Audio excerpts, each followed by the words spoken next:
Okay, everybody, I think we're about, everybody's on about just about, okay. So we're going to get going on the study group. You know, this coming up weekend, we have the teachers training, and also November 21st and 22nd, there will be another teacher training class offered that will be for the ones that have taken the teacher training course. There will be a second class for them to start teaching that will be associated with pain management. We'll condense the pain management class into a one-day class and do things that are just associated with, like you know, arthritis and, you know, back pain, neck pain. Just make us very simple, straightforward. Well, I say simple. When we talk to people that aren't educated about pain, it's a very complex way of looking at it. But when it is explained, you go through and look at it, it really defines the different kinds of pain and then treatment plans to go through and eradicate pain. So really, at some point, everybody's affected by pain, both themselves and the people around them. And so it is one of the classes that's a very good one for the general public, for your clients. You know, everybody's affected at pain at some point. Usually people, when they're young, they don't have too much pain, unless they're like in sports or something. Like I was actually dealing with pain as a teenager even, chronic pain syndromes. And so, you know, as time goes by, it really helps you to look at different ways and approaches of managing pain. And so it's one of the subjects that I can talk about in great depth, because most of my life has been managing some sort of pain.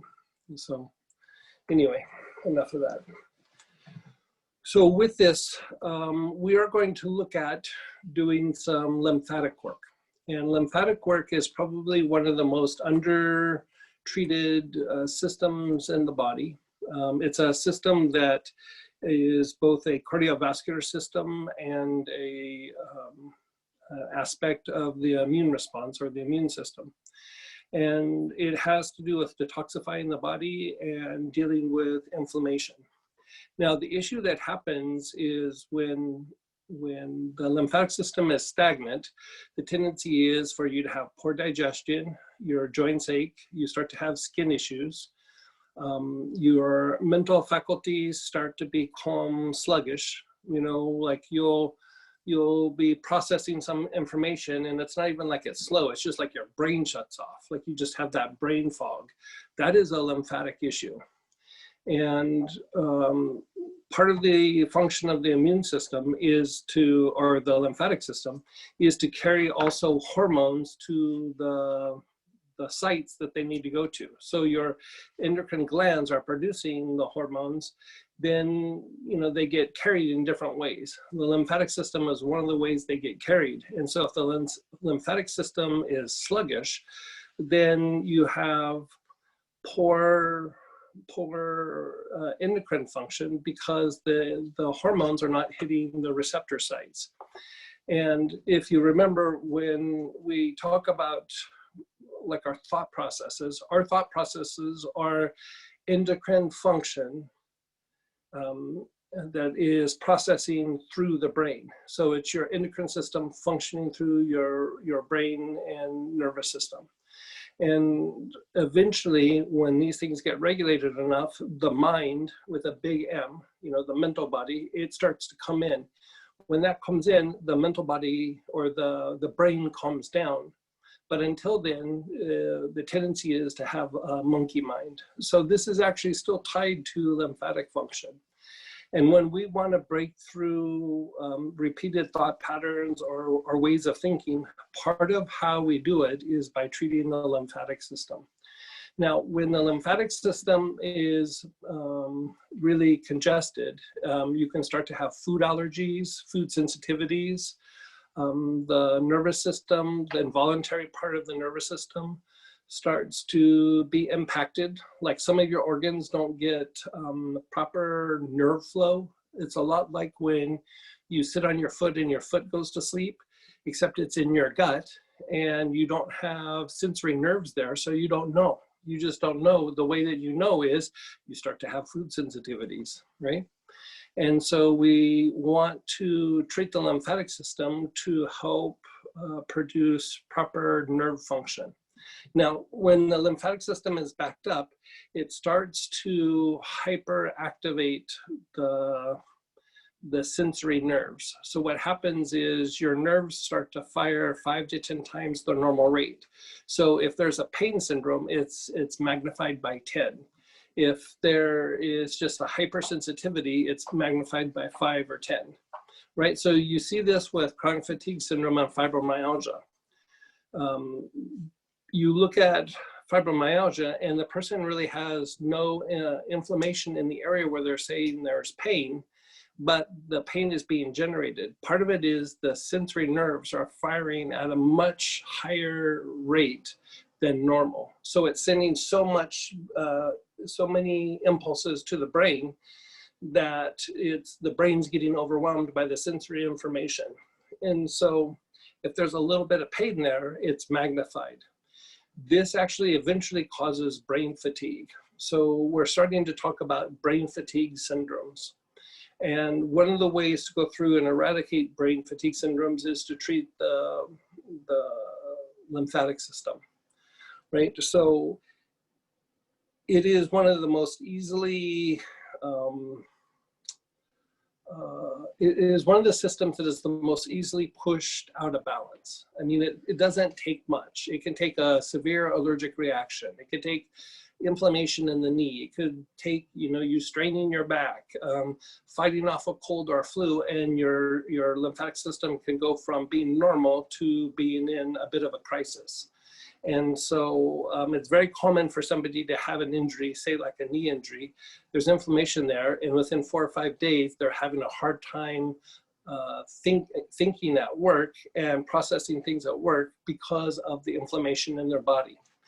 It can actually even take it to an extreme to where it actually can cause types of dementia in people who have inflammatory conditions. They'll get transient dementia, and then you reduce the inflammation, and then they're kind of back to themselves again, right? It's because of the function of the lymphatic system and the impact that inflammation has on our nervous system and our brain.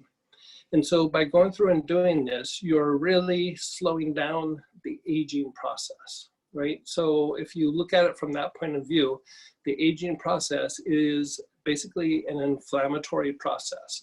If you can slow down inflammation, if you can increase your body's ability to detoxify, by increasing your body's ability to detoxify, you're basically slowing down the aging process. Now, one of the things that we don't take into account is when the skin is depleted, your skin can get depleted just like anything else. When your skin is depleted, you're more prone to catching a cold or a flu. And if you're sick, you catch that cold and flu, it slows down the process in which you get over a cold and flu, right? So your rate of being able to get over that cold and flu partially is dictated by the health of your skin. In old allopathic medicine literature from the turn of the century, back in the early 1900s, late 1800s, they would actually take into account the quality of skin when they were treating infectious diseases.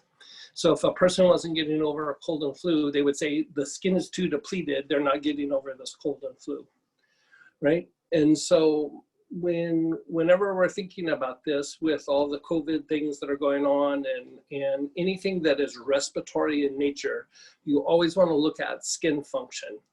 Part of how the lungs detoxify themselves is through the lymphatic function of the skin itself. And so one of the best things that you can use for detoxifying the skin is parsley seed.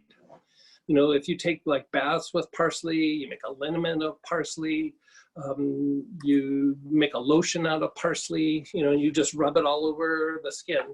That's why a bath is the easiest.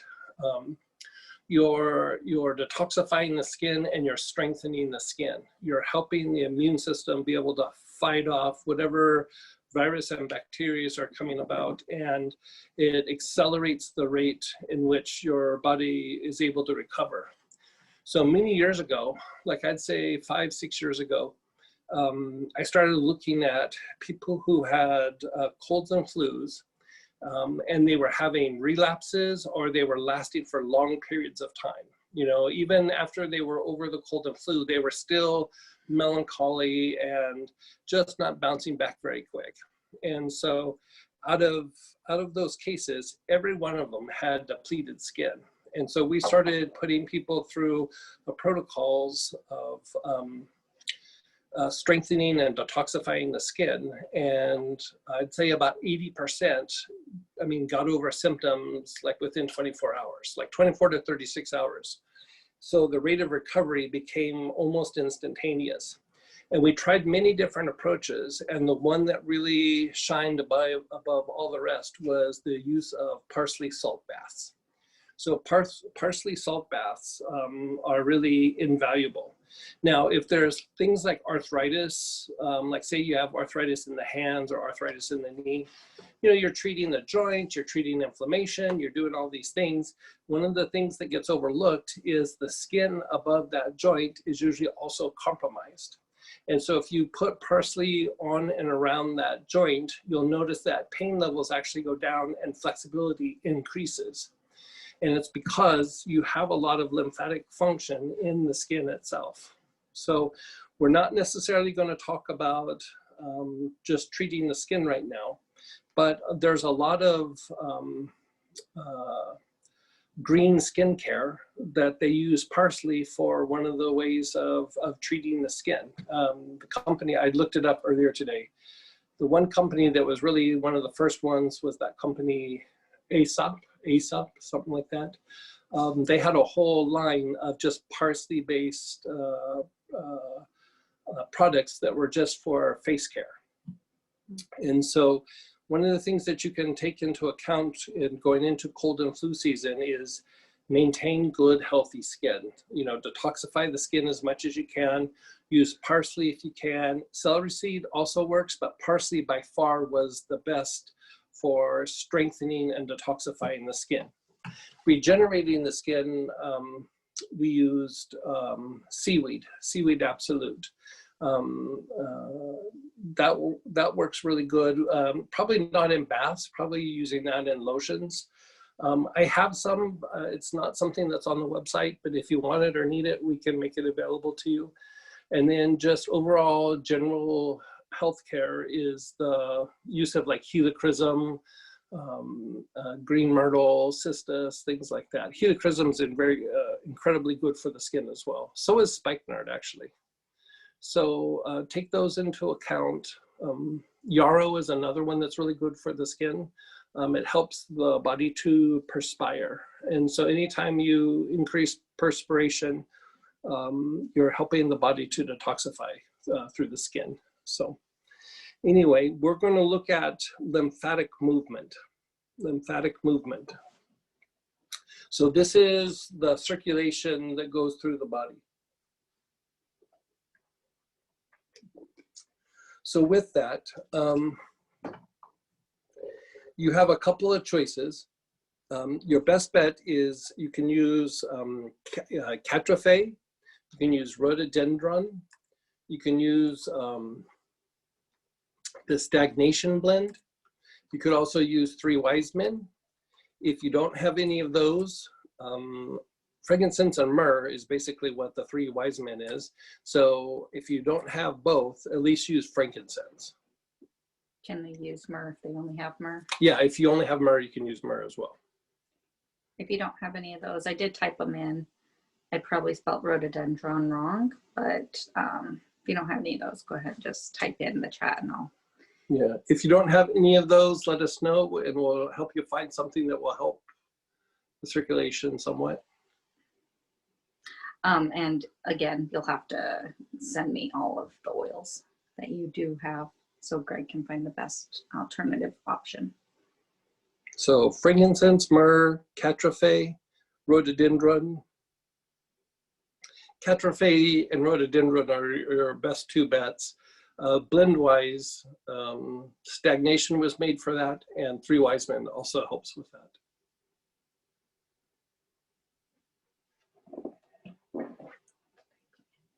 Okay, I think we're good.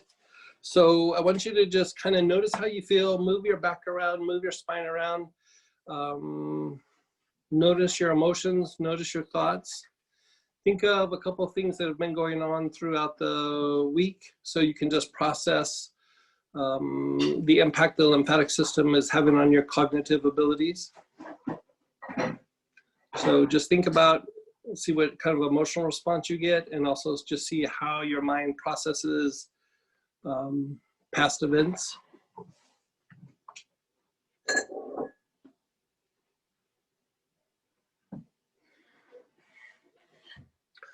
Okay, so here we go.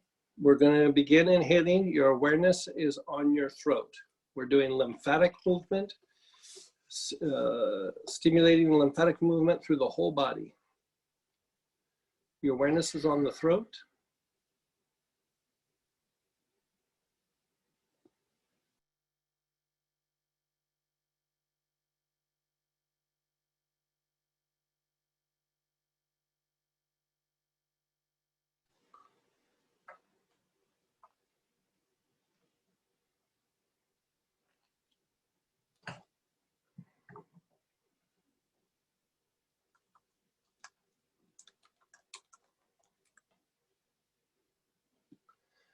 Now move your awareness down to the bottom of the throat minor.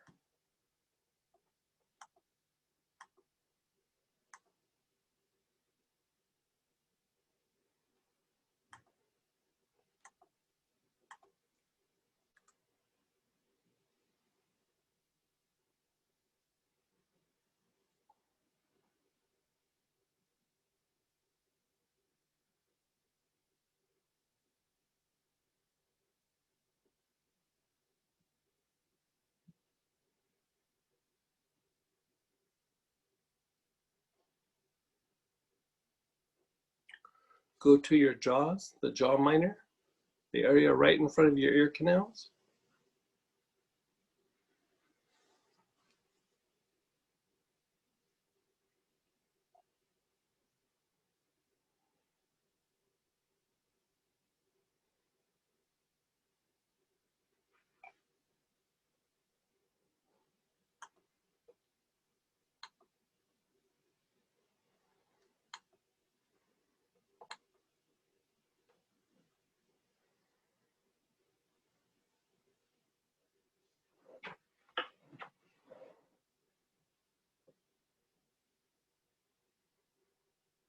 Go to the front and back heart. So the center of your chest and the area between your shoulder blades.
Now move down to your solar plexus, the area below your ribs on the upper abdomen, and your mid-back area for the back solar plexus.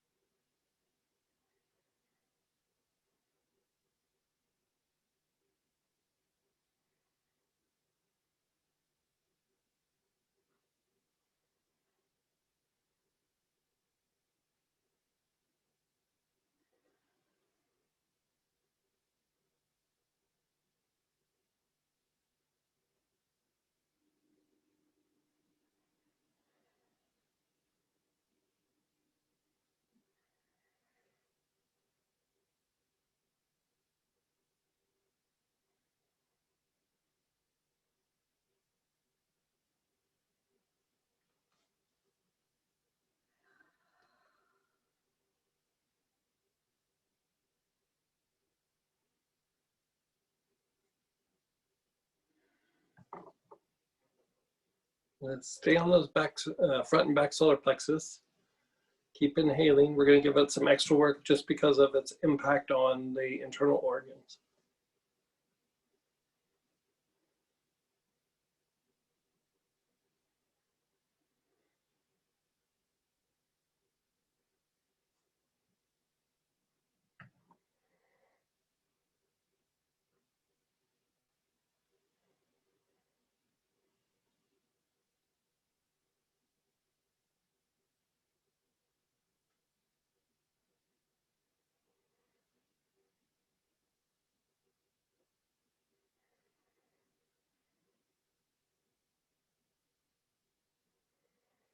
Move your awareness to the navel.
Go to the bottom of your tailbone, the basic chakra.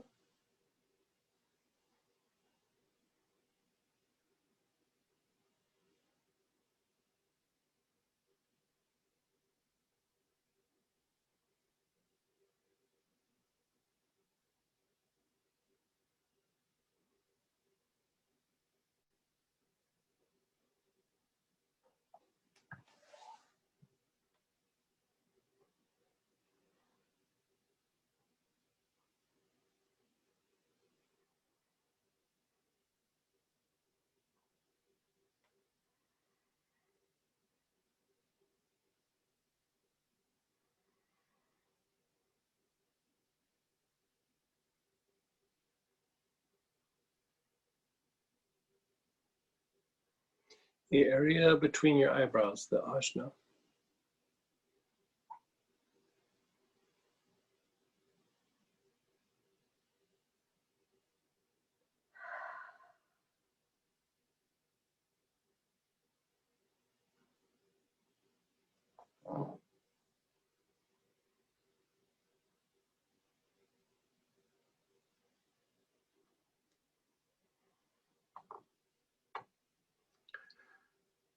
Continue on the ajna.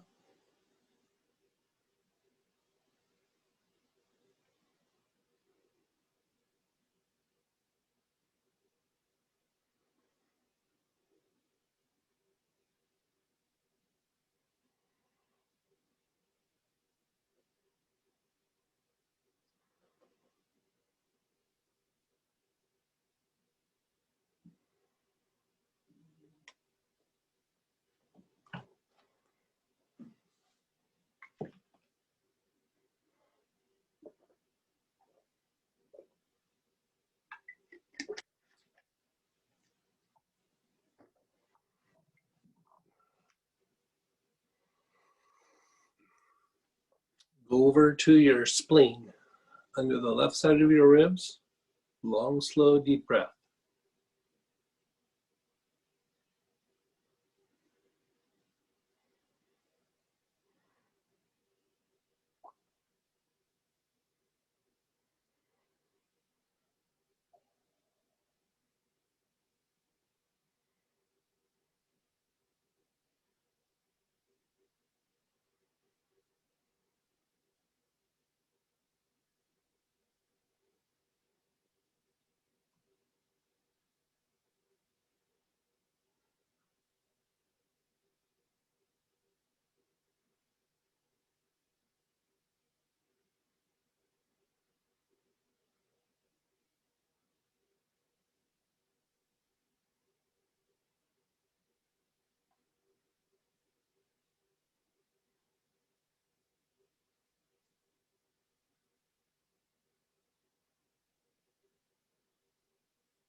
Just be still, be aware, keep your eyes closed.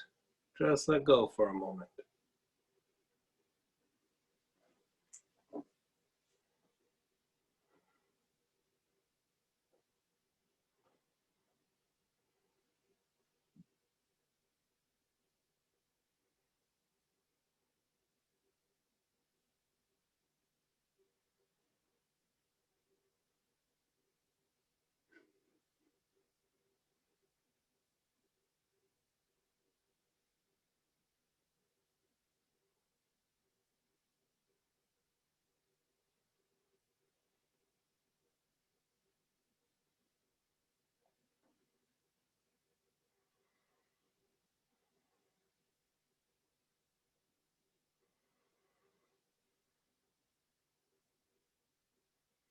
Let's cycle through that one again. So begin inhaling. Your awareness is on your throat, the center of your throat.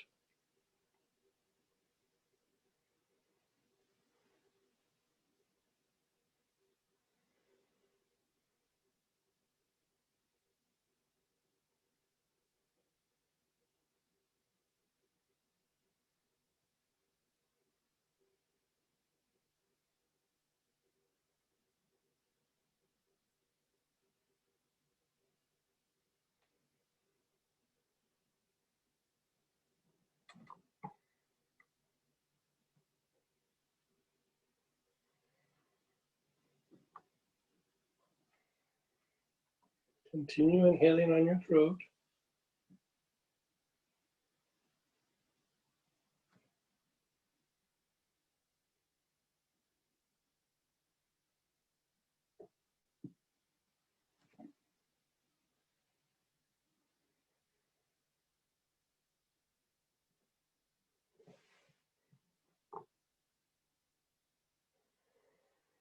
Move your awareness down to the throat minor, the little notch down at the bottom of your throat.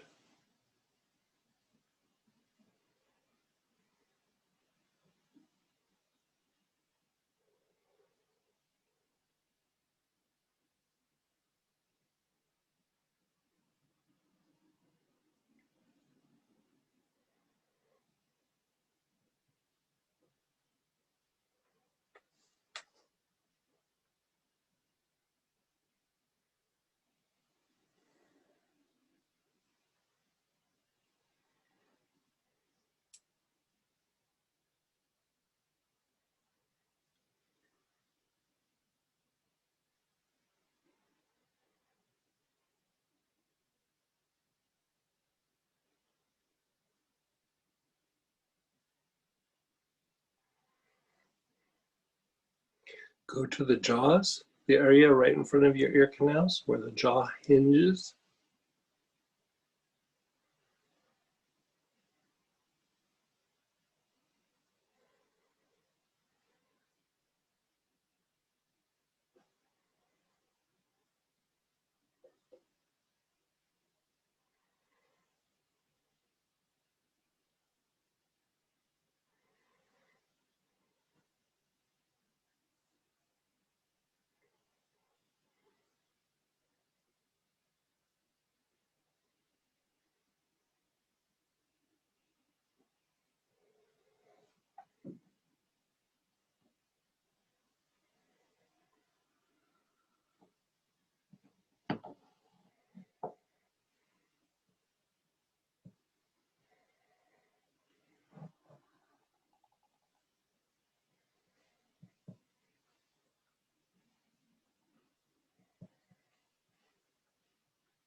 Move down to the heart,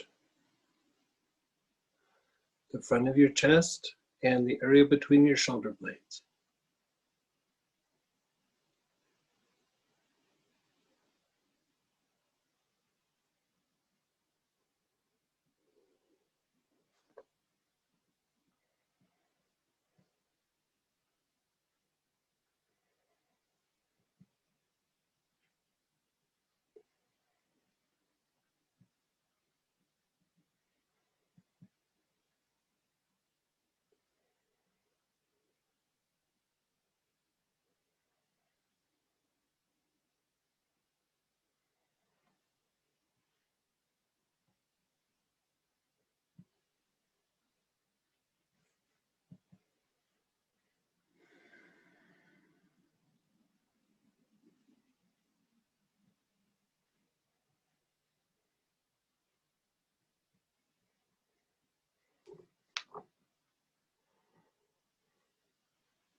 Keep your awareness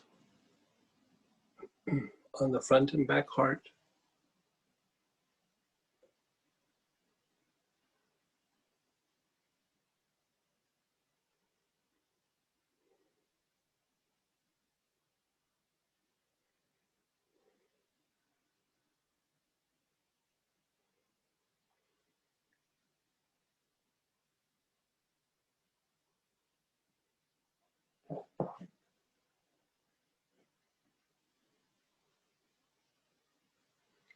Move your awareness to the front solar plexus, which is below your ribs, and your back solar plexus, which is your mid-back area.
Continue with your awareness on the front solar plexus and the back solar plexus.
Keep your awareness on your front and back solar plexus.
Okay, just be still. Let everything go for a second. Just let your body rest for a second. Keep your eyes closed. Let it incubate.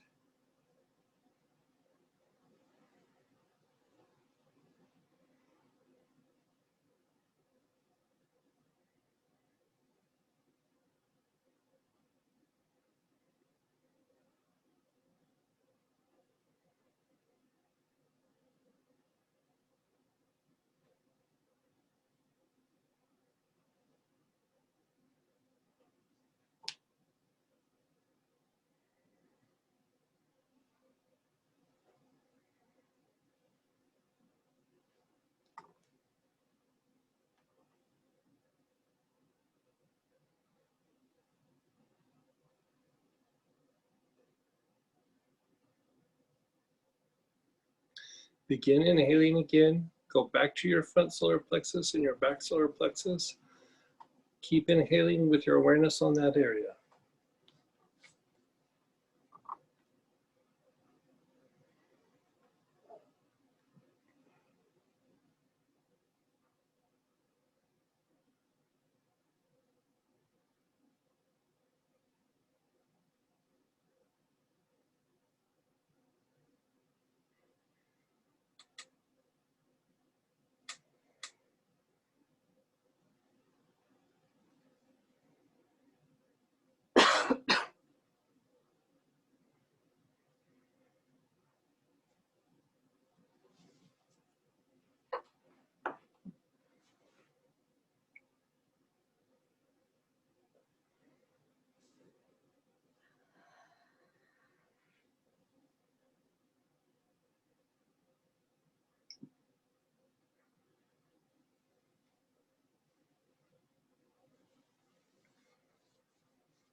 Move your awareness to the navel.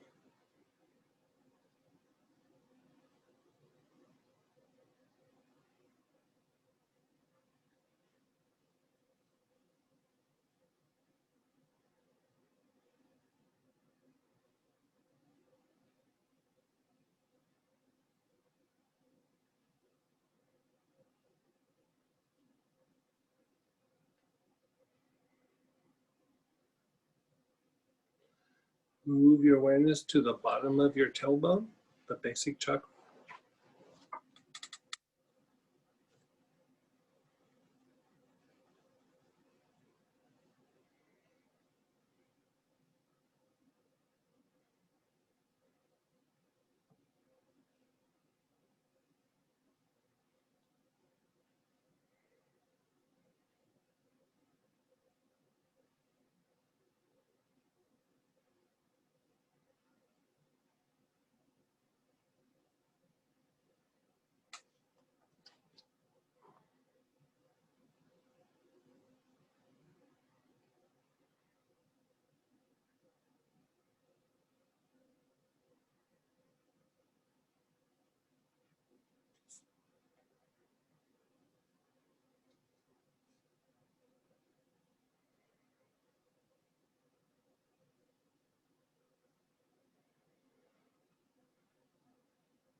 Move your awareness up to the area between your eyebrows, the ajna.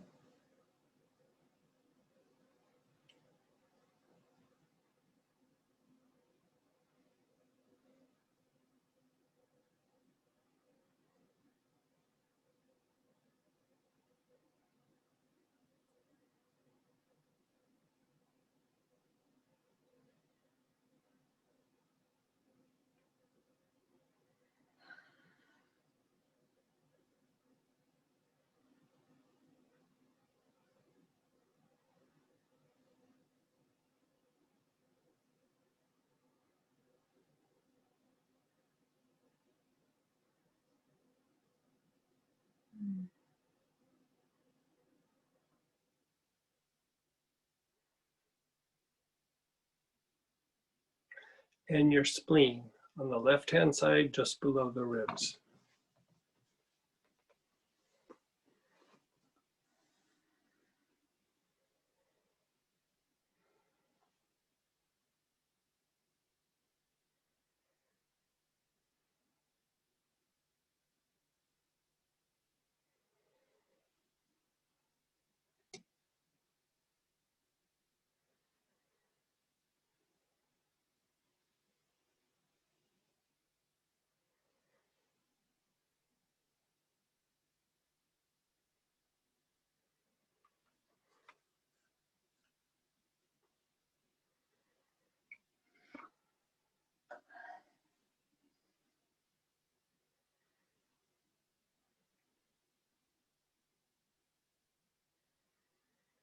Just be still, be aware, just let go.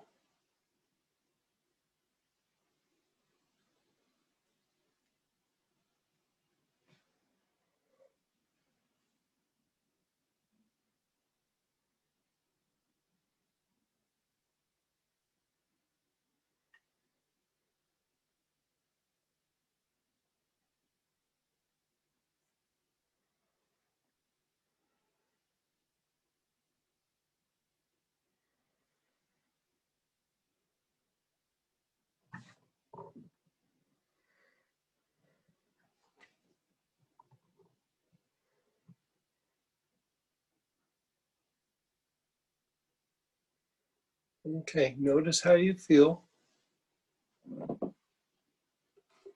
And now we're going to go to the joints themselves and deposits in the joints. So this can be little pieces of crystalline material. It could be uric acid. It could be just lactic acid.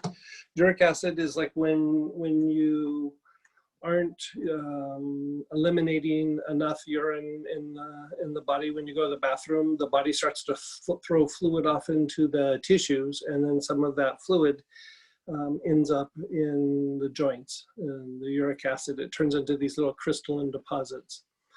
Sometimes there's calcium deposits, inflammatory material, inflammatory debris.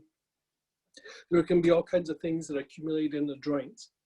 So one of the best oils that you can use for joint issues where there's deposits is lovage. Lovage is a little bit expensive and hard to get. And so a good second choice is iron bark eucalyptus. Iron bark is very inexpensive and has an anti-inflammatory effect and has an impact on joint deposits. Juniper is also very good for this. Also, the blend Arthracare was made specifically for joint deposits. So if you don't have any of those, we could also go back to the use of frankincense. So iron bark eucalyptus, lovage if you have it. If you have joint issues, I would suggest investing in some lovage at some point. Because like the thing is it could be your low back, it could be your hands, it could be your knees. Sometimes you'll start to get little calcium deposits on the heel, on the bone, your heel bone, and it'll start feeling sore or tender when you stand for periods of time. And so any of this is tied to deposits in the joints or on the bone itself. And so you see this a lot in weight-bearing joints and like in things like the thumb. So this helps to break down the deposits. And if you remember from the alchemy classes, that when there's deposits in the joints, it actually stimulates a fear response. So part of your body's response to the environment is also the quality or state of the health of the body. And if there is a bunch of deposits in the joints, the body doesn't feel stable upon standing. And so that actually starts to induce a fear response. And so this would be something to take into account if there is fears that seem to be coming up with no rhyme or reason. Okay. So with that, if you don't have one of those oils, then we'll find you something different, but those are your best choices.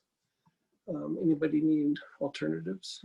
Okay, so with that, let's go ahead and begin inhaling. We're going to go through the body, piece by piece. Now, if you have an area of your body that's a little bit more compromised, like a thumb or a finger, you can spend extra time inhaling on the compromised joint, okay? So begin inhaling. Your awareness is on the soles of your feet.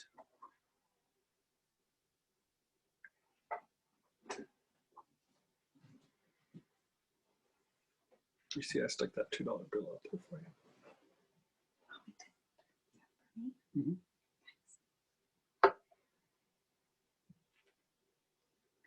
Is lovage better than the Arthracare? No, Arthracare and lovage are the two top choices. Arthur Care has some Lymph in it. Yeah.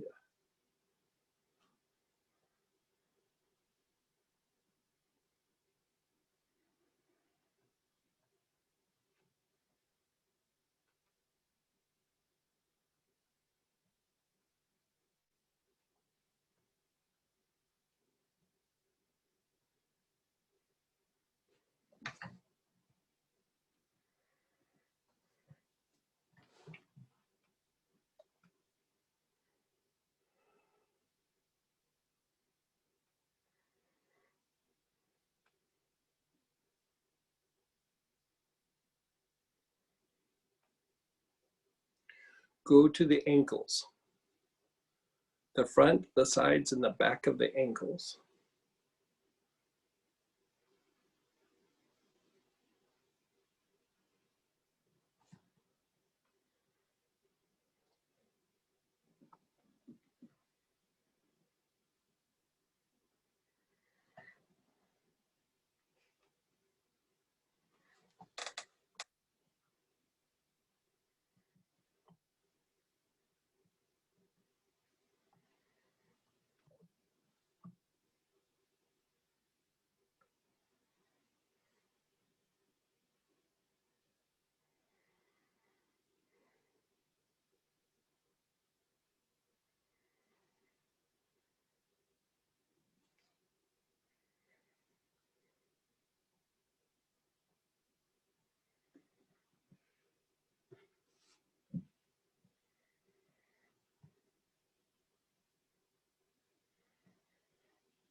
Go to the knees, the front knee, the back of the knee, and the sides of the knees.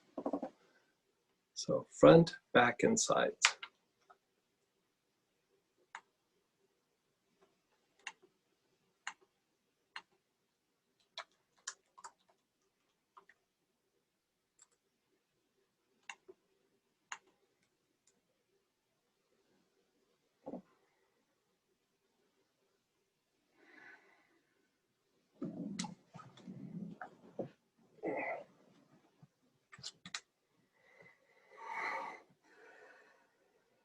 Go to the hips.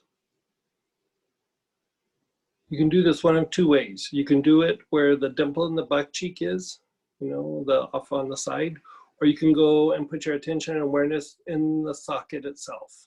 Like if you can put your attention on the socket, that is a little bit more potent. If not, put your awareness on the dimple of the butt cheek. And that area is a nerve called the superior gluteal nerve that flares off of the sciatic nerve, and that is where the minor chakra is located.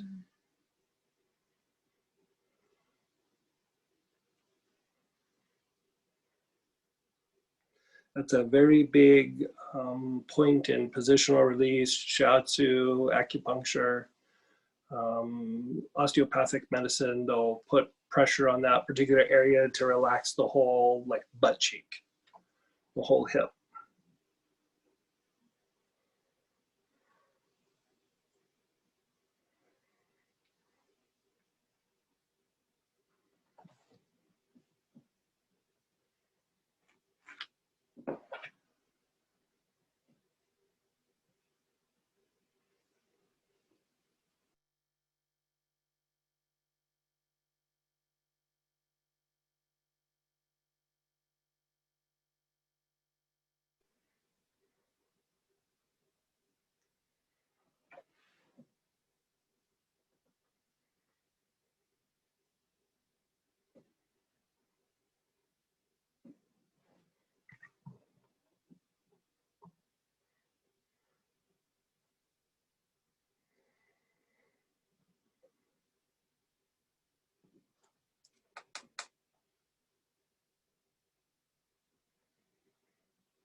Now go to your low back area, and you're really wanting to focus on the spine itself.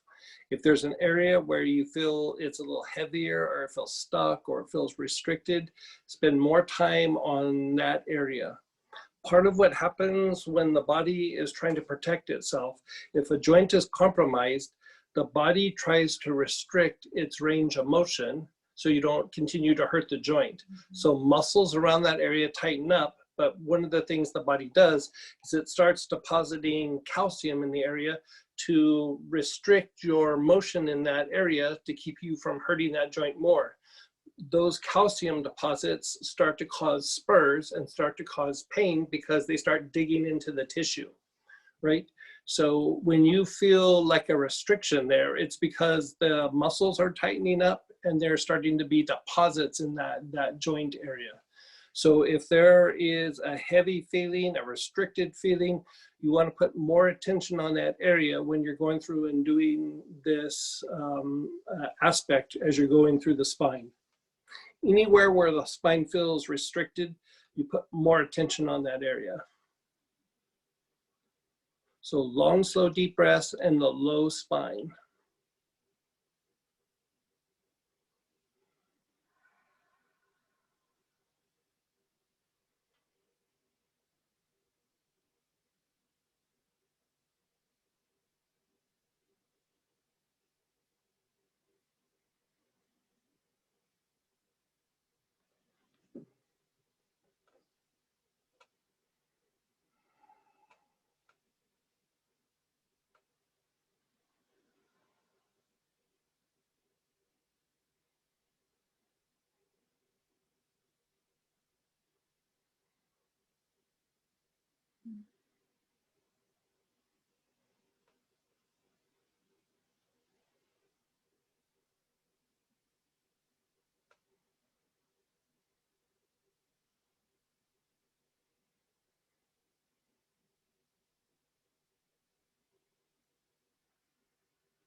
Now move your awareness up just a bit and you're on your mid-back area. Just the middle of your back. You're focusing on the spine. And again, anywhere where you feel heaviness or restriction, you want to spend a little extra time in that area.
Continue on the mid-back area.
Now your upper back, the area between your shoulder blades.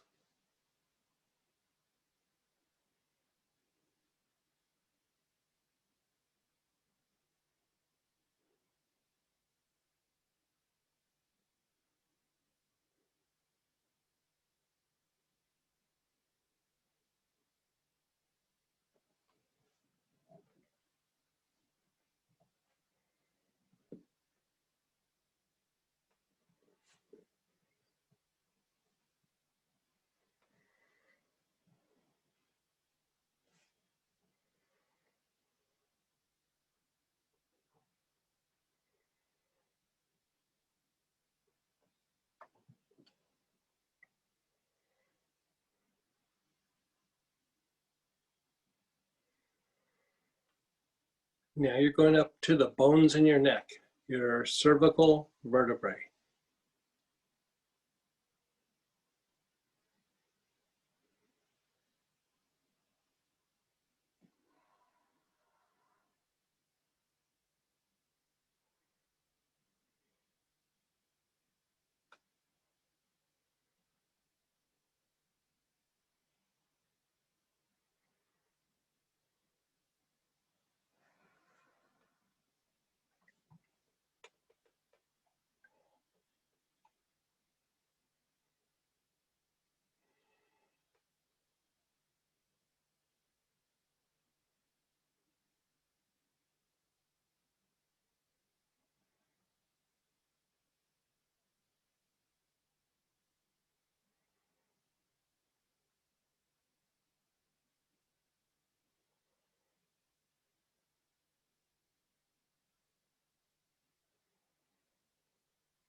Now you're going to go to the armpits, but you're going to do the armpit and you're also going to do the shoulder minor at the same time. So the shoulder minor is where the crease is between the shoulder and the chest. So you're going to put your awareness in here and in here. And if you can, we'll even visit up here after we do the armpit and the shoulder minor. So let's do this. We'll do one at a time. Do your armpit first. Just focus on your armpits.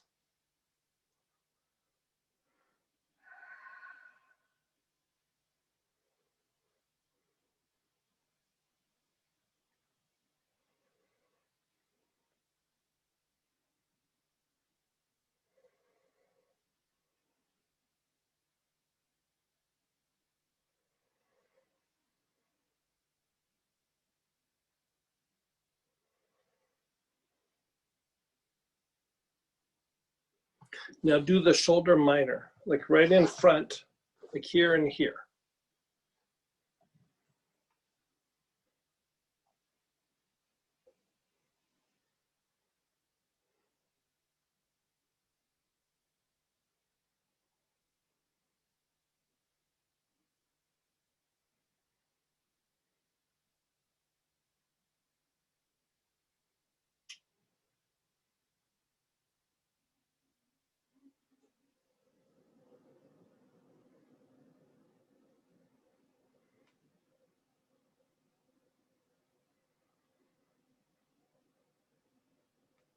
Okay, so now do the top part where your shoulder, the top part of the joint right here, where your upper arm and your shoulder kind of meet, like where the collarbone and the upper part of the humerus meet up here. So like right up in here, the top part of your shoulder. Like your collarbone comes all the way around and then attaches like right in there.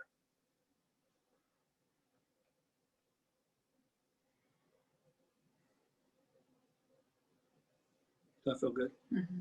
Yeah.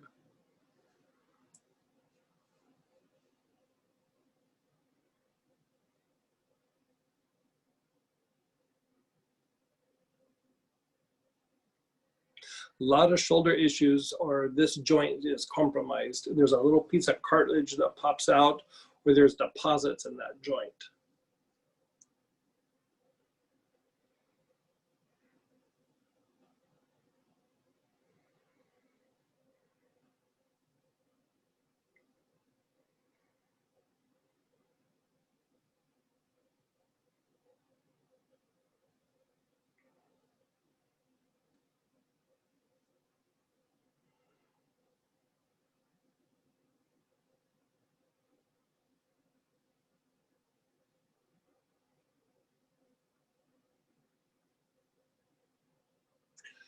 Now, normally we'd go up to the ear canals, but here let's just go up to the jaw again. Go up to the jaw right in front of the ear canals.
Okay, now if there's any part of your body, like fingers or toes, knee, something we've already visited, put your attention on that part of your body that's a little bit compromised and just do some long, slow inhalations. You want to go to the joint, whatever that joint is.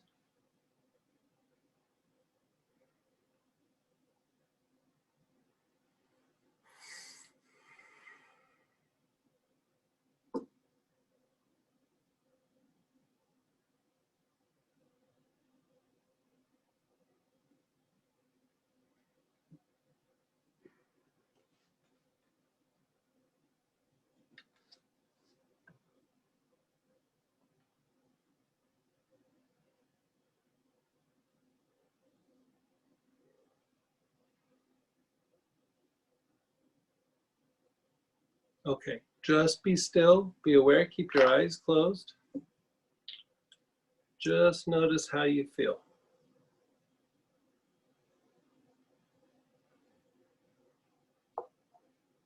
How is your body feeling? How is your emotions feeling? How is your mind feeling?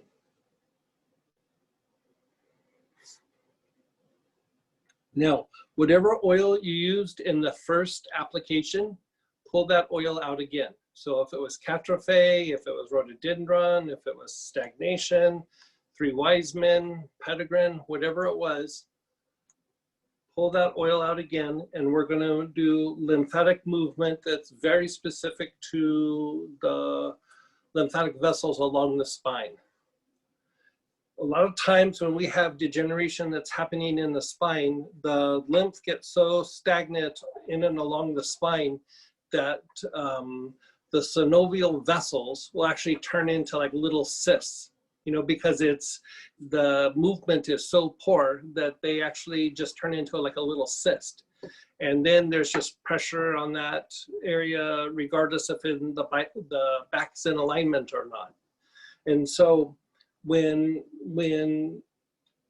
you are trying to take pressure off of a nerve, or when you're trying to open up an area so that you can get a bone back into place or a disc back into place, part of how you do that is you have to make space in that area, and it's tied to lymphatic function along the spine.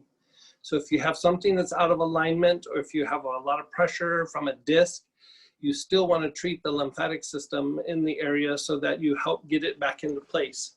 I would say, you know, I went back through records where we had MRI before and after, and the rate of where we could document it, the rate of being able to get a disc back in place to where we could, where we had MRIs to show a before and after.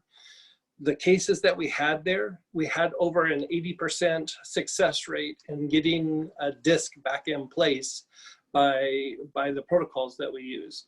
And part of the protocol was stimulating lymphatic movement along the spine, opening up the diaphragm and relaxing the muscles that go from vertebrae to vertebrae, the little muscles, the multifidi. And so with that, this is tied to what we're going to do with this particular step right here is we're going to stimulate lymphatic movement along the spine. Okay, so you are using the same oil you used in the first application. You're beginning to inhale. Your awareness is on your navel. While you're inhaling, I'm going to keep talking. So if you look at it from an energetic point of view, anytime a person has an arthritic condition, a herniated disc, a joint that's compromised, or a soft tissue injury in general, the lower chakras, the navel, spleen, sex, basic, Ming-Men, they're all depleted, right? They're depleted and they have physical blockages in them. So when you go through and you open up the lower centers and you strengthen the lower centers and you clean them up, the soft tissue issues start to subside and joints start to function better. And the basic chakra starts to affect the bone, muscle, and blood to a much higher degree in a positive way. It helps the body to regenerate. So it's tied to the lower chakras. So you can look at it from an energetic point of view, or you can look at it from a point of view of physiology, where there's the deposits in the joint, inflammation in the joint. Energetically, that manifests as depleted lower chakras and either malfunctioning or physical blockages in these centers. So we want to hit it from all directions, right? All directions. So we want to clean up these lower centers and strengthen them. If the lower centers are strong, the body is strong. The body recovers very quickly. So that is tied to this particular pattern. We want to clean up the lower centers and we want to strengthen the physical form. Okay, so you're still inhaling with the navel.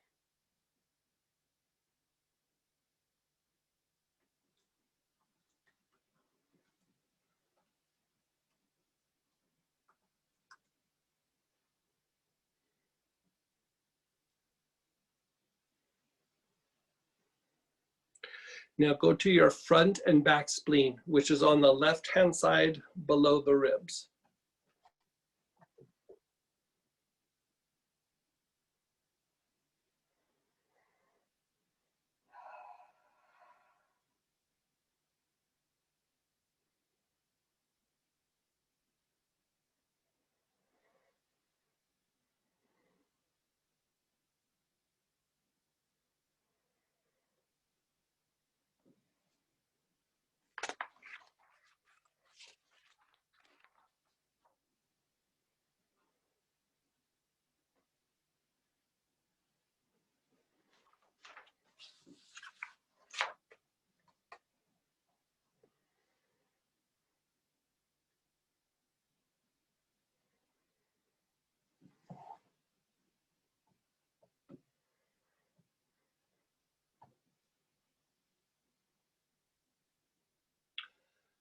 Go to the low back area, the Ming-Men, which is the back side of your navel.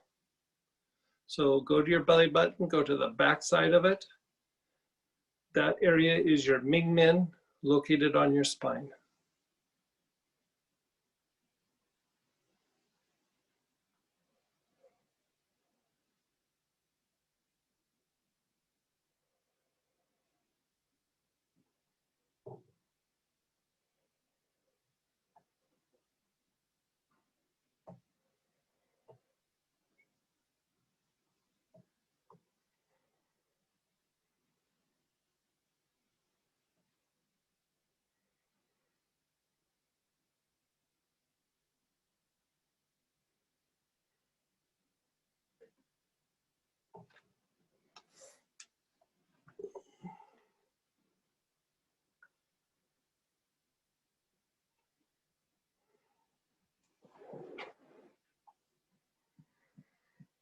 Go to the groin area, which is the sex chakra.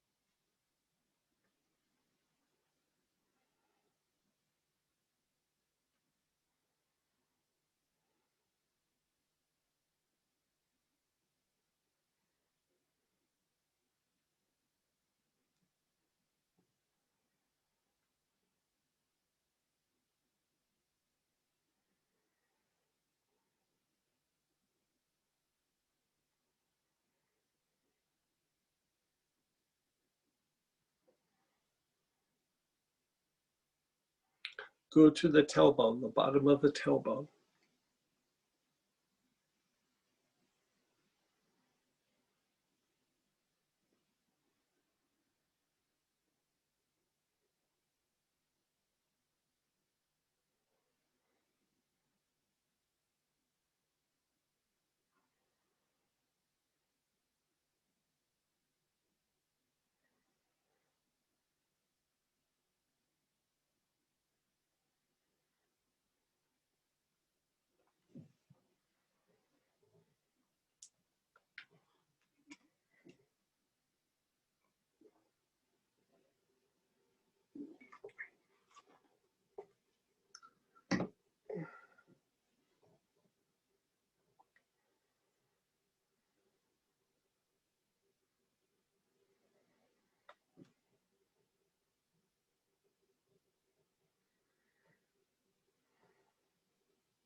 And then the soles of your feet, the bottoms of your feet.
Just be still, be aware.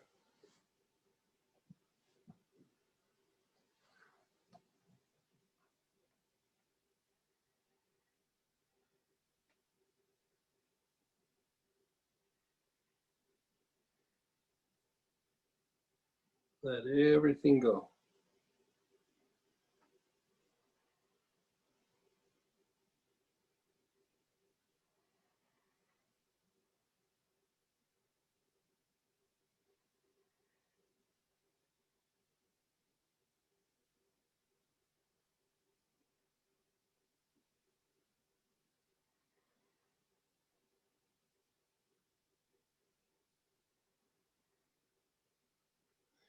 Again, put your awareness on the navel. We're going to cycle through it again. Long, slow, deep breaths.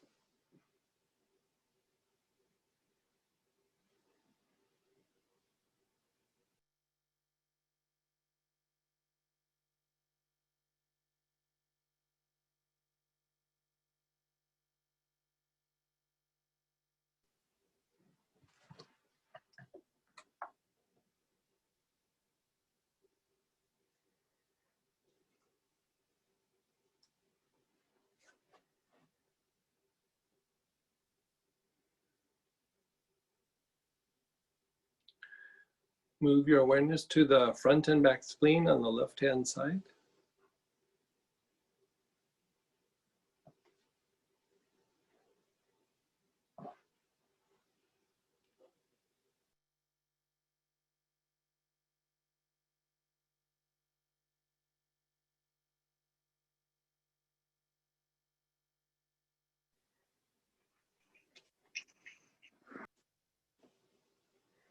Move your awareness to the Mingmen, which is the backside of your navel.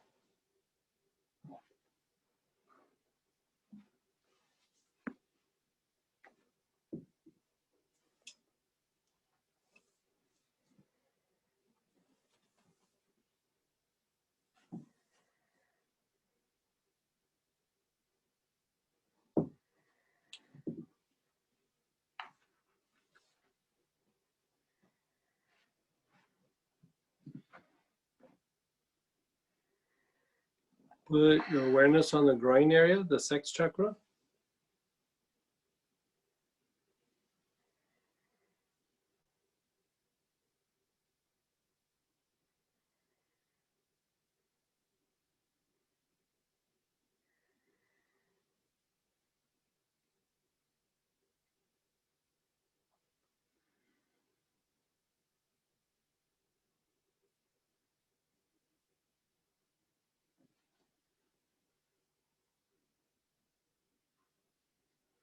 Put your awareness on the bottom of the tailbone, the basic chakra.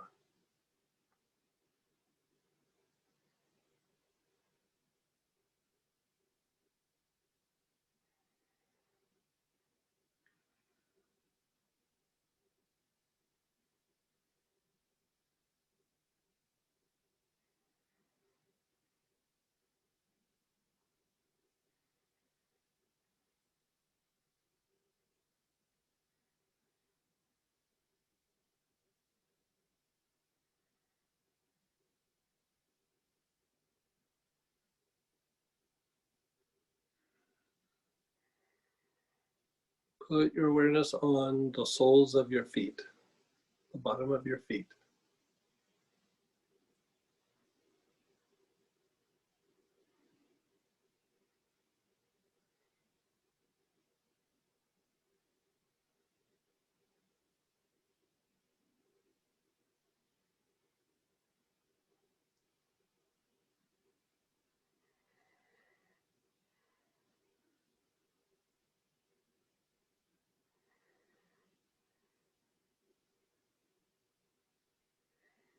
Okay, just let go.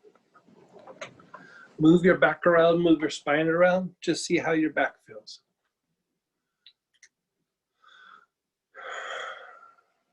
Okay, so we want to do one last thing. This last application has to do with decongesting lymph nodes. Okay, so one of the best oils to use here is bay laurel. You can also use African bluegrass. You can also use arbor vitae or arbor vitae, however you want to say it. Ginger grass, lemongrass, thuja. Again, 3 white men, which is frankincense and myrrh together. I tend to use bay laurel for this, but you can use any of those choices. So anybody need help with? Go ahead and type in if you don't have any of those. If they have cedar, cedar would work. It would be a B choice, but it would work.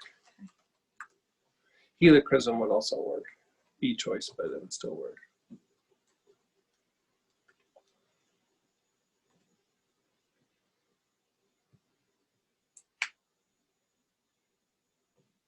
Think we're good? Okay. All right. So we're going to go through, and this is going through the body again. So we're hitting the location of the joints. Now, you can also apply oil to the joints where it creases. Like, so it would be the elbow, the armpit. Now, the only one that you'll want to be careful of is if you put lemongrass directly on the body without a carrier oil, it will irritate the skin somewhat. So if you're using lemongrass, put it in with a little bit of alcohol or lotion, or just don't apply it directly to the skin. But if you're using one of the other oils, you can apply it to the area that we're going to as we go along, or you can just do it all at once at the beginning. But topical application right here works really, really super good. Also, taking a salt bath with this also is a great way to decongest. But here we're going to do inhalation through the body, okay? So begin inhaling. Your awareness is on the soles of your feet.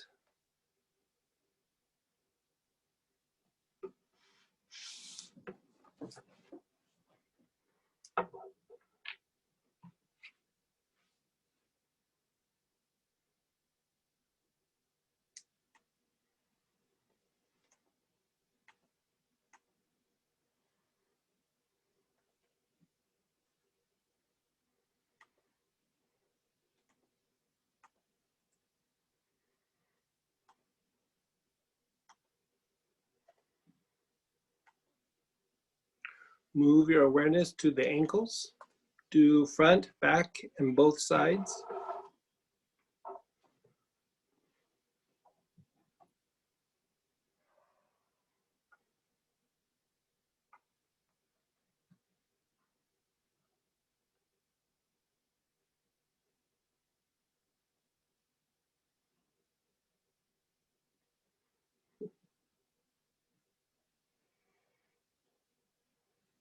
I agree.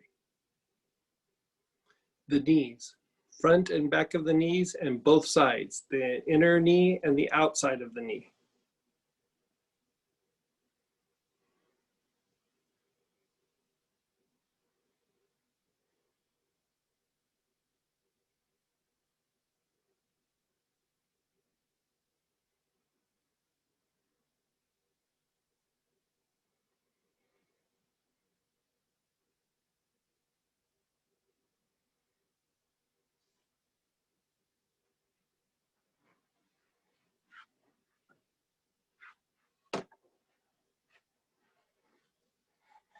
You're undershoot.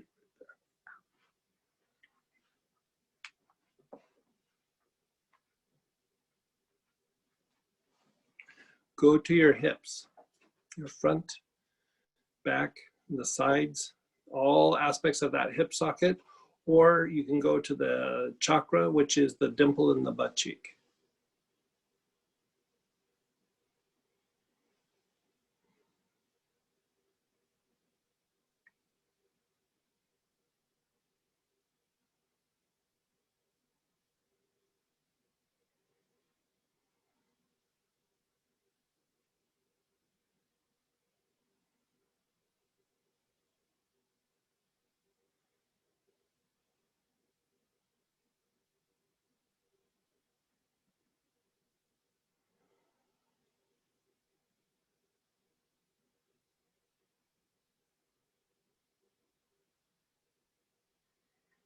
Now go to your low spine, so the lower back area, but it's really super specific to the spinal area.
Move to your mid back area.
Right that mid back.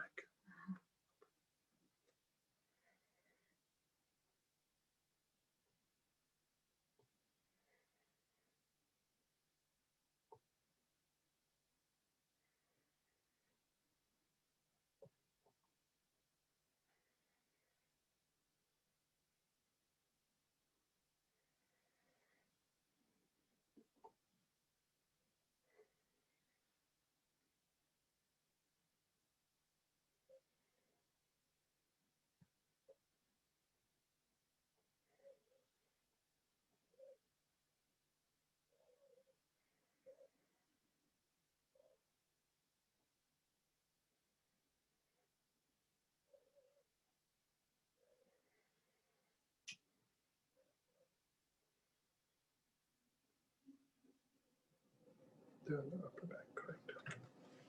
Yeah.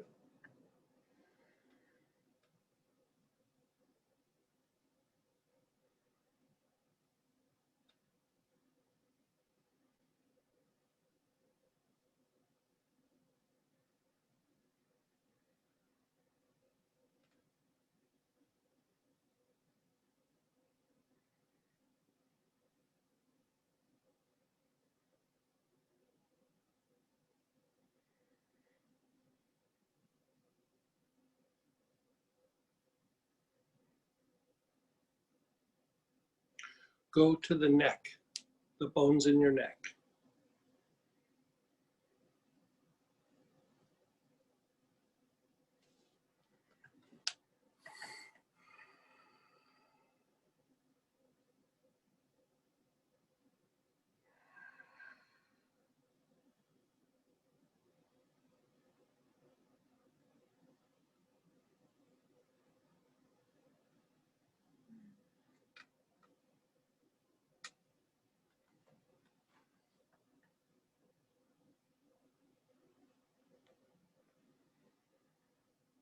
Go to the armpits.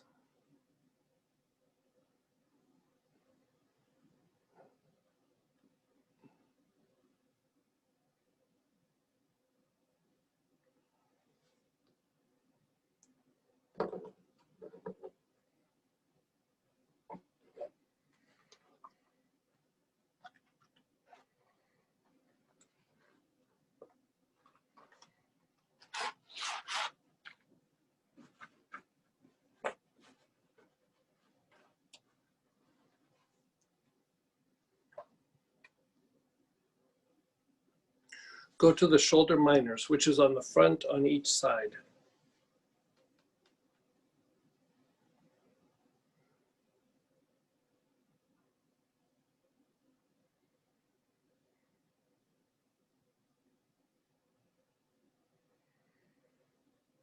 Go to the elbows, front, sides, and back.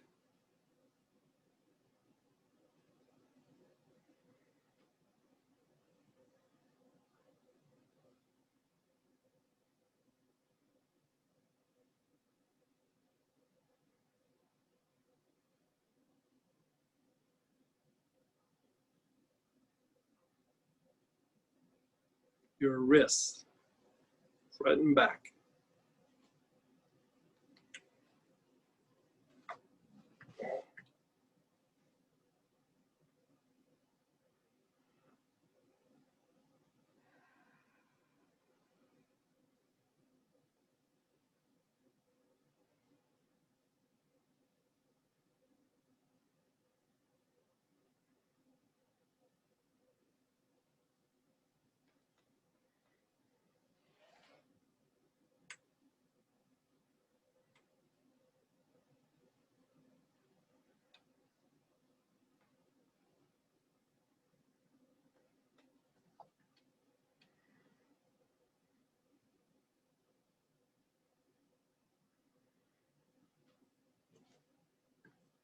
The palms of your hands.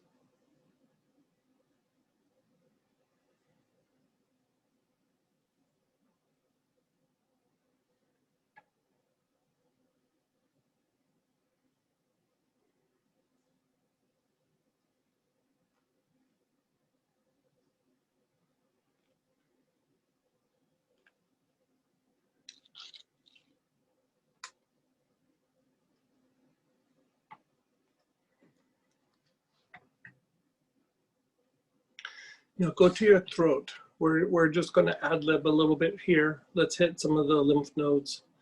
Hit your throat, the center of your throat.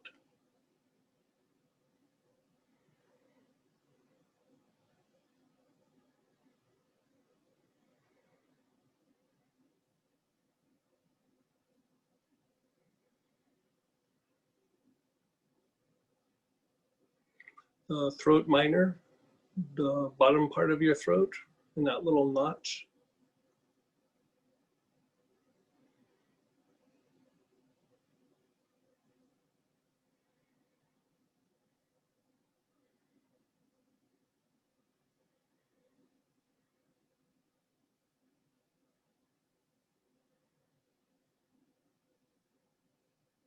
Your jaws, where they hinge.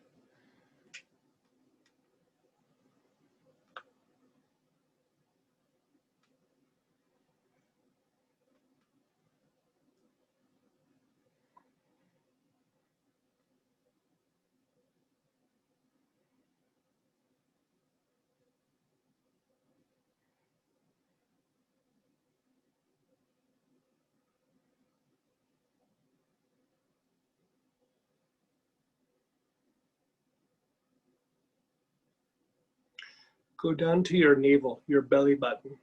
There's a lot of lymph nodes down in the lower part of your gut. So let's hit that area.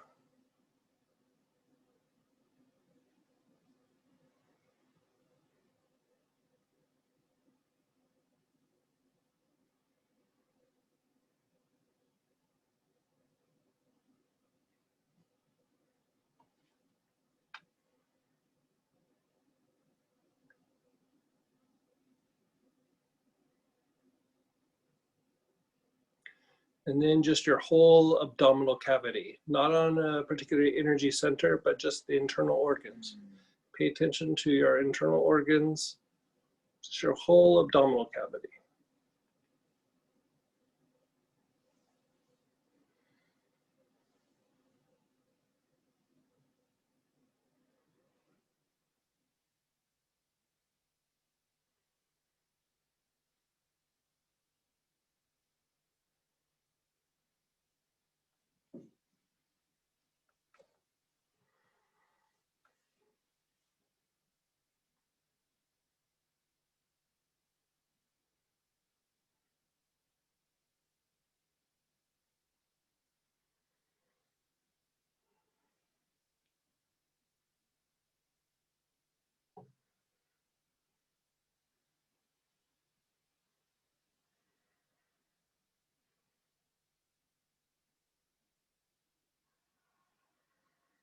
Okay, just let it all go. Move your body around, see how your body feels. Check in with your emotions, check in with your mind. You can tell it feels a little bit like a little bit of a spa time. And so sometime in the off season, probably like late December, beginning of January, we're gonna do a free like spa weekend where we just do, you know, things out of different classes and everything, but it's just gonna be regenerating weekend that's both physical and psychological for you guys. A good way to start off the new year and end the old year. Just start off the new year right. So I want to address a couple questions that people have sent in. One is there is the Astara class that's coming up in the middle of October on the weekend that's the anniversary of Astara. Astara is going to be 69 years old in the middle of October. And there is a clairvoyance class, which is actually the first classes that Astara will be teaching. And it is different than the clairvoyance class that we taught here with the essential oils. You know, the mechanics are the mechanics, but we draw upon the things that are taught in the degree lessons. And there's a lot of teaching in Astara that has to do with the development of clairvoyance and also working with angels and just with healing. You know, somebody was asking me why did I take on the project of being involved with Astara, and you know, I have about 95,000 clinical hours under my belt as a healer. And it's one of those things that when I go through and I read and study the Astara lessons and degree lessons, I get deeper understanding from the degree lessons. I mean, they're really a foundation for a lot of the stuff that we talk about in this class, and things that I put together on my own were confirmed also with Astara. You know, Master Choi used a lot of the Astara degree lessons as a foundation for pranic healing. So it helped me to take what I learned at pranic healing a little bit deeper. He always had us read Astara lessons when he was in the body.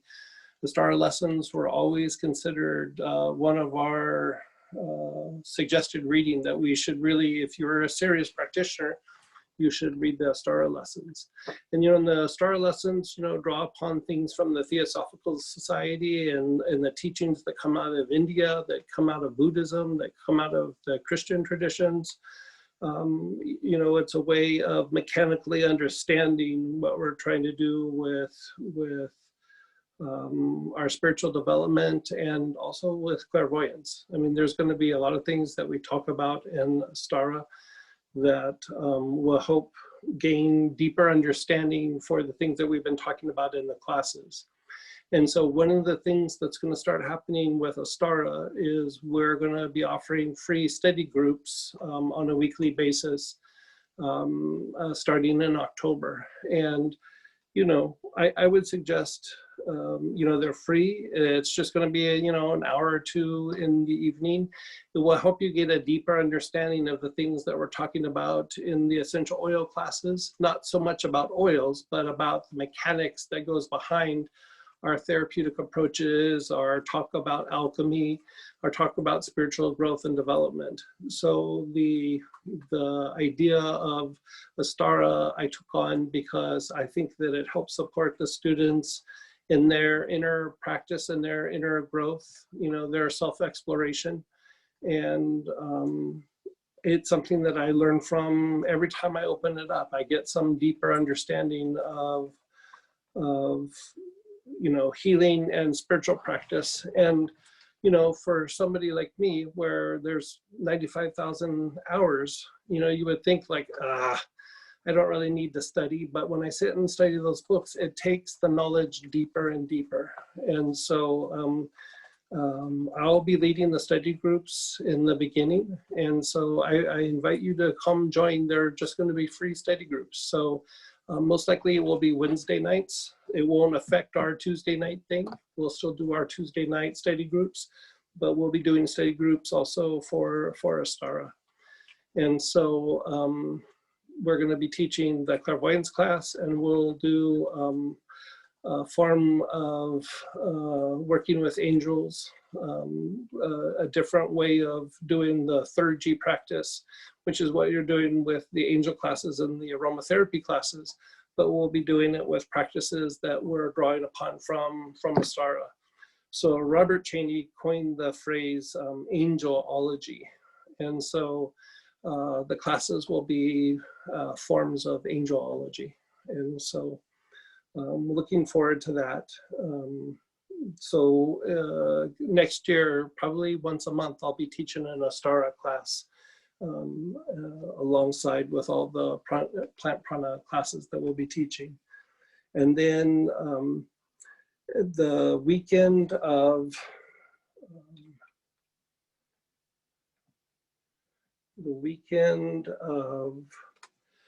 November 21st and 22nd will be another teacher training class. This one will be starting to delve into the energetics. It's going to be aromatherapy for healers.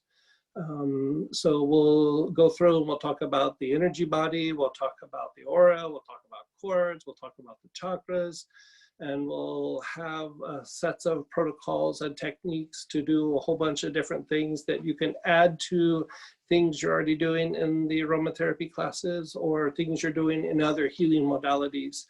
It will be a class that then you can teach your clients, or you'll be able to teach on your own. So the class we're doing this weekend will be the first class that you will teach as teachers. And then the class coming up on November will be the energetic aspect of aromatherapy. And then in January, we'll be teaching a class for pain management that you guys will be able to teach. So by springtime, the ones who are interested in teaching, even if it's just teaching your family and friends, it doesn't mean that you have to go out and be teachers, by the way. It just means that you'll be better equipped to handle questions. And basically, we want to help people. I mean, it's great for us to help ourselves, but it also is great to help improve the quality of life for the people around us and the people we care about. It gives you the ability to communicate in ways that make it easier for you to help the people around you. And one of the things that, if you were in like the pranic healing circles or you do some sort of healing, you know, to your family, it might be something that people see as weird. You know, for me, most of my family think I'm a pretty big weirdo. And so, you know, I've shared this before. I've been doing this 30 years. My dad still asks me, what do I do for a living? Like it's still, he can't wrap his mind around what I do. And so one of the things that's really nice about working with essential oils is no matter what, even if people have preconceived ideas, you open up a bottle and people who aren't into anything holistic, they like the oils. They'll sit and they'll smell the oils. You know, people in the military where I was working in the corporate setting, and guys that would come in from the military, they'd go, oh, what's that smell? And they'd go, oh, it's for preventing colds and flus. And they'd go, ah. You know, it took them 30 seconds to work through their blockage, and they're taking long, slow, deep breaths. And so people who aren't into anything holistic, they're into the oils. Like, you know, there's something about the oils. And, you know, we'll be talking about that on the weekend. And so it is a bridge for you to start talking about some of the other things that you do, some of the other healing modalities that you do, the meditations that you do, whatever it might be. When you want to share, the oils are a great bridge to other things. And so the great thing about it is they don't really even have to understand, because the oils do all the heavy lifting. They get you through the door and they do the therapy. So I find that when I do healings, when I'm using the essential oils, the healings go way, way deeper, even for people who are super into it. So it really takes the modalities that you're doing and it takes it up a whole nother level.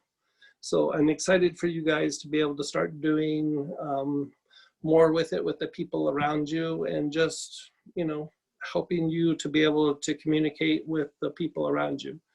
So I want you to know that, like, when we're going through and doing this for the teachers, this is going to be a very collaborative effort.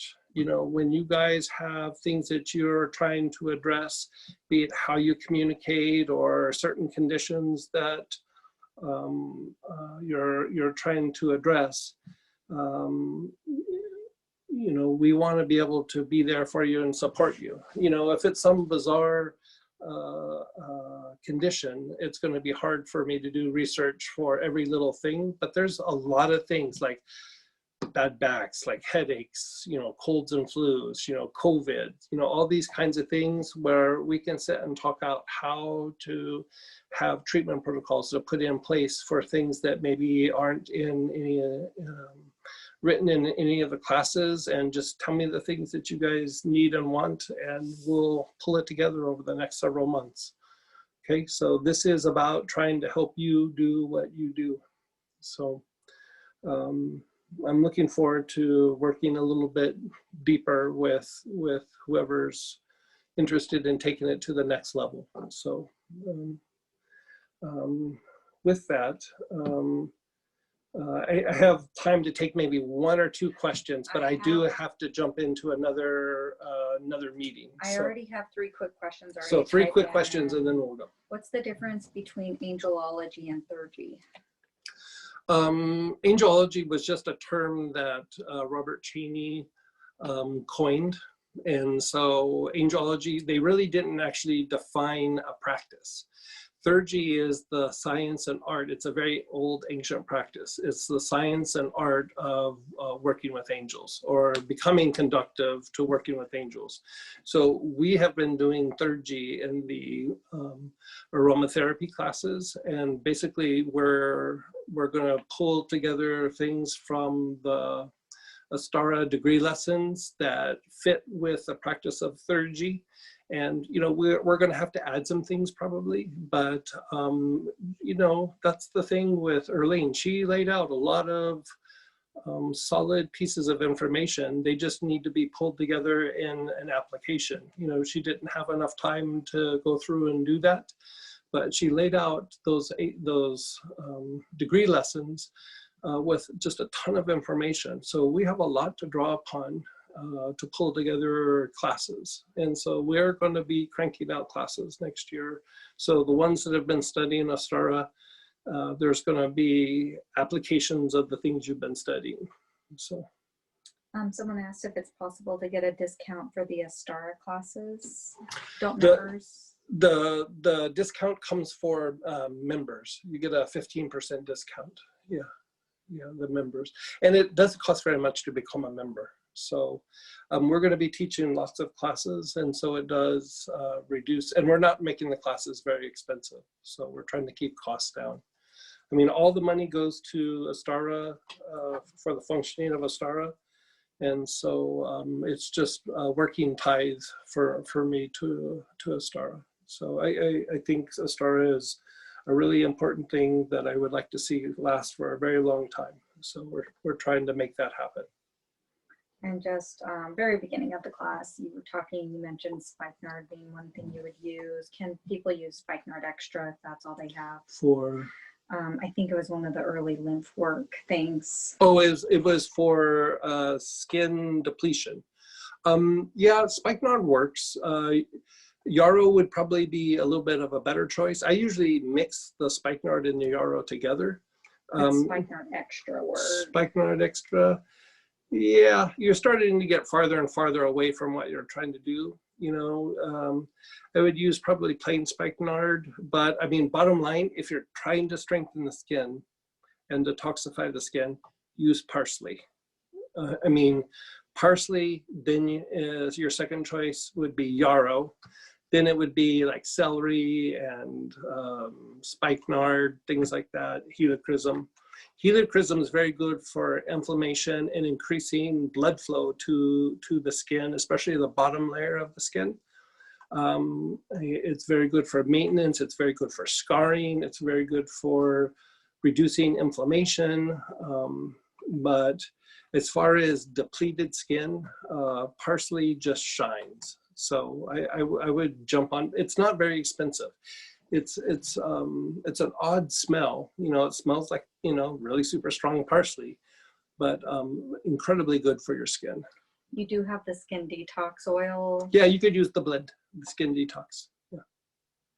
And I just kind of want to do a quick plug. We have a new Instagram. The old one is no longer, I mean, it'll be there, but if any of you guys follow Instagram, we're going to have some good oil information, especially for the people taking the teacher training and wanting more detailed information. It is at Plant Prana Oils. So we're kind of just streamlining everything. So the website's plantpranaoils.com. Instagram's at Plant Prana Oils. And so you guys can follow us. We're going to have a lot of good things for all the students. Yeah, we're going to be stepping up the education process and giving you guys more and more information over the next couple months. So Instagram will be one of the ones that we do it through. The Facebook will be some of how we get little bits and pieces of information out in our study groups. So, you know, all of it's going to be free, and we're just going to keep pushing the education for you guys. So, you guys can utilize the things that you have at your fingertips. So I think it's always good that you are self-empowered to be able to self-treat different conditions. So we do have to go though. Yeah, I do have to step into another meeting. I apologize. This one ran a little long. I was hoping to be able to answer more questions, but Looking forward to seeing you guys on the weekend for the ones that are going to do the teachers training. And next week, we will still be doing a study group, but we'll be doing a new topic. And we're going to be really pushing for treating different kinds of conditions and things over the next several months. So we're going to start talking about just how to treat different conditions and how to treat different body parts and different psychological things. And we're just going to be mixing up. If you have something that you would like to have talked about in one of the evenings, go ahead and submit that to Plant Prana calendars so that we can put it on the books. You know, we'll do our best to address as many things as possible, but things that you're interested in, let us know so that I can start pulling it together and doing lectures for it. Okay, we want to meet your needs as best as possible. So, yeah. All right, we'll keep you posted. okay, you Bye, guys. Sorry to have to run, but I have to jump into another meeting. So, okay, take care, you guys.